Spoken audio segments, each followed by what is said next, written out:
Hey scholars, so I have another opportunity to talk to you about math, but I'm going to talk to you specifically about how we can solve multiple step problems or equations with the greatest common factor or least common multiple. So if you would bear with me, I'm going to share my screen with you and we'll get right to it.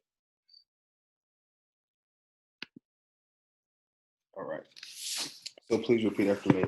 I am an awesome, brilliant child, determined eternally for greatness, helpful, intelligent, joyful, kind, loving, mindful, and naturally outstanding.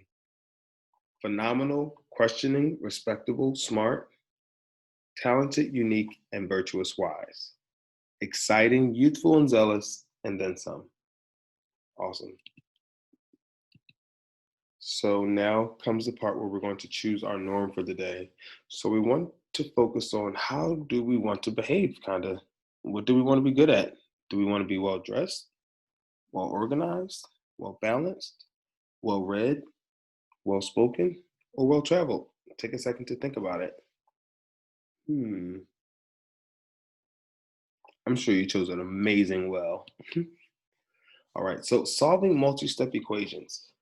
I can find the greatest common factor of two whole numbers less than or equal to 100 and the least common multiple of two whole numbers less than or equal to 12. We're going to use the distributive property to express a sum of two whole numbers, 1 to 100, with a common factor as a multiple of a sum of two whole numbers with a common factor. A mouthful, I know. So, how many comics? Rakim is a comic book collector.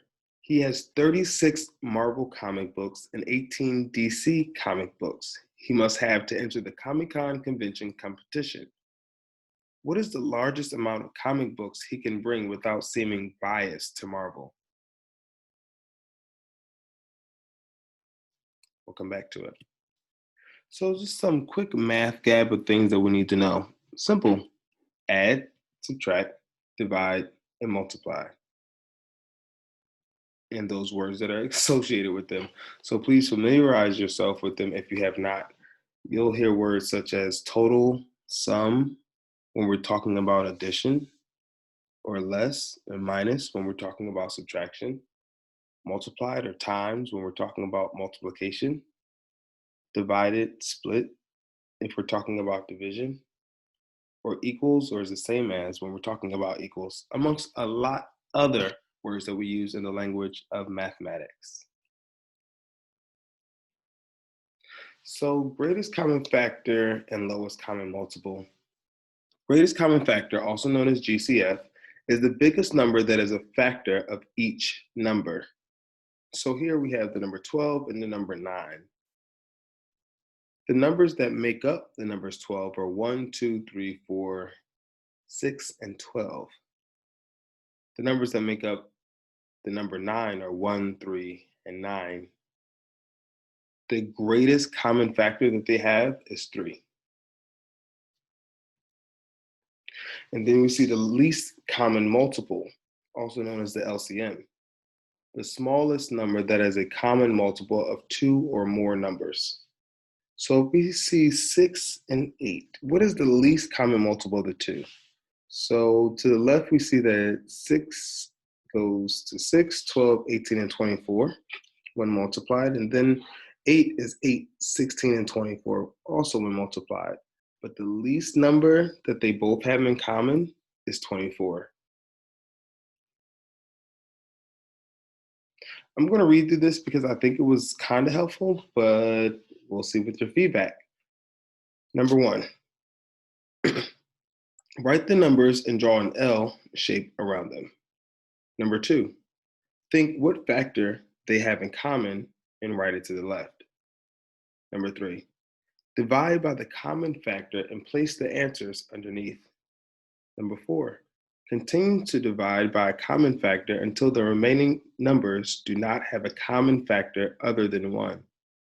Number 5, draw a G around the common factors on the left, multiply to get your GCF. Draw an L on the common factors from the left as well as the factors on the bottom row, multiply to get your LCM. So you'll see here that We have the greatest common factors here, right? GCF is a G. These are the factors that are used to get the greatest common factor, which is 12 between 3 and 4. And then we also see the least common multiple, right? It's down here of these numbers as well. All right, so this first problem, we're only going to do a few of them. Let's look at number 10. It says in math class, Jeremy was listing both the greatest common factors and least common multiples of the numbers listed in the chart. He found that some LCMs and GCFs of the numbers are actually the numbers themselves. Which pair does not relate in the same way as the others? So we see 3 and 12, 4 and 8, 5 and 15, 6 and 9. I think the best thing to do is to use our resources. So what do we know to use? Multiples. So let's create the multiples for our pairs. So what are the multiples of 3? 3, 6, 9, 12, 15. Multiples of 4, 4, 8, 12, 16, and 20. What about the multiples of 5? 5, 10, 15, 20, 25. What about the multiples of 6? 6, 12, 18, 24, and 30. The question asks, which pair does not relate in the same way as these others? So when I look at the multiples of 3, I see 3 and 12. Multiples of 4, 4 and 8. Multiples of 5, 5 and 15. Multiples of 6, 6. There's no 9, so I know that that's my answer. Let's check out question 12. Which expression uses the greatest common factor to apply the distributive property to 96 and 24? So we see over here that there's a 3, 8, 24, and 24. And if they're asking for the greatest common factor, I might think, what is the greatest common factor between 24 and 26? I know 24 can go into itself at least once. And I think it can go into 96 as well. Well, my greatest common factor isn't just 3, and it isn't just 8, it is 24.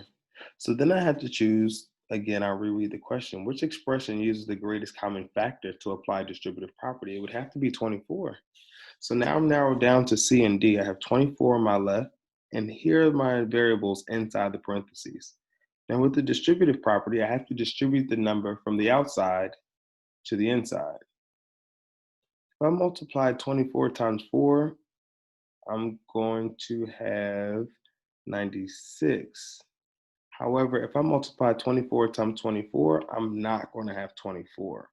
So this also isn't correct. So I see 24 times 4 is 96, and 24 times 1 is 24. So this is probably my correct answer. Let's look at another.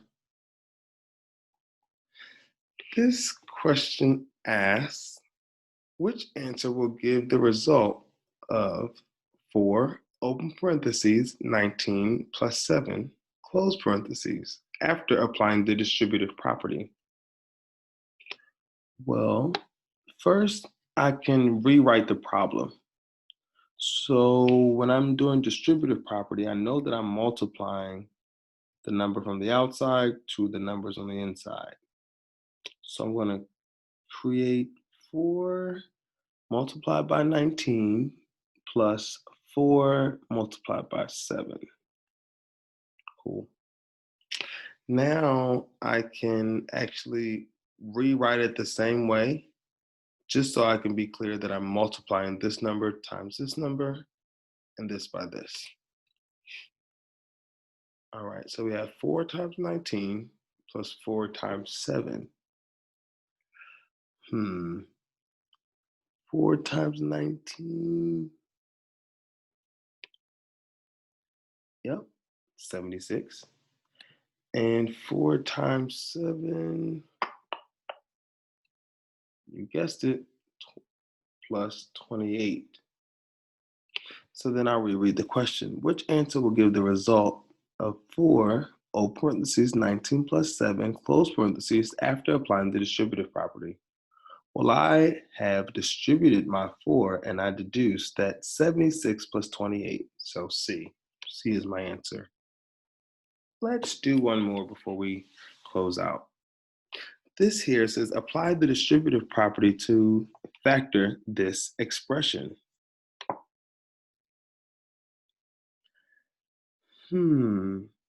What numbers go evenly into both? Does 3 go into them? Yep, 5 and 19. Similar to the one we just did. But with the one we did before, we also used the the least common multiple. So 19. 19 goes into 95 and 57. So if we apply the distributive property to the factor of this expression, we see that 19 is on the outside of these two.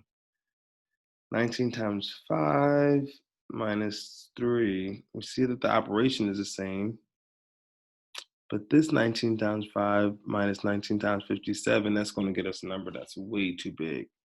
So we know C is our answer here. Cool. So how many comics?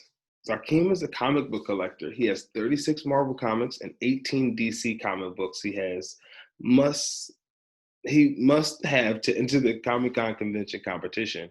What is the largest amount of comic books he can bring without seeming biased to Marvel? Well, their greatest common multiple is 18.